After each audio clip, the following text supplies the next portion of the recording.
ասուլիսին գալուց առաջ հպանցիկ հասցրեցի ծանոթանալ իմ սիրելի գործընկեր Սերգեյ Լավրովի այդ մեկնաբանությանը, ուզում եմ ասել, որ պարոն Լավրովի տեղեկատվությունը ճիշտ չէ եւ ամբողջական չէ։ Ես եթե չեմ սխալվում, պարոն Լավրովը օգտագործել էր իշխանությունների պայքար եկեղեցու դեմ ձևակերպումը,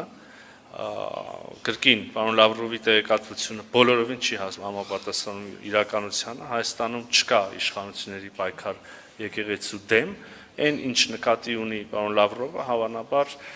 վերաբերում է եկեղեցական մի քանի գործիչների կողմից Հայաստանի Հանրապետության քաղաքականությանը ուրեմն խառնվելու, քաղաքական գործընթացներին մասնակցելու եւ համաձայն արդեն մեր իրավապահ մարմինների ոչ ուրեմն իրավական ձևով այդ մասնակցություն ունենալու ցանկության, այն է, եթե ավելի ուղիղ ասենք,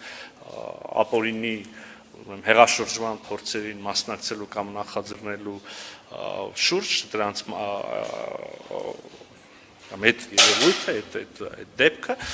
եւ կրկին ուզում եմ ընդգծել, սա իրավական process է եւ սա Հայաստանի Հանրապետության ներքին գործն է, ինչպես դուք մեջբերեցիք իրավացիորեն, պարոն Լավրովը ավելի լավ է չխառնվի Հայաստանի Հանրապետության ներքին գործերին եւ ներքին քաղաքականությանը։ Կուզեի օգտվել առիթից եւ նույն կոչը անել նաեւ պարոն Լավրովի ռուսական խորհրդարանական գործընկերներին, մեդիա գործընկերներին։ Ես կարծում եմ, որ Ռուսաստանի Դաշնության եւ պաշտոնյաները,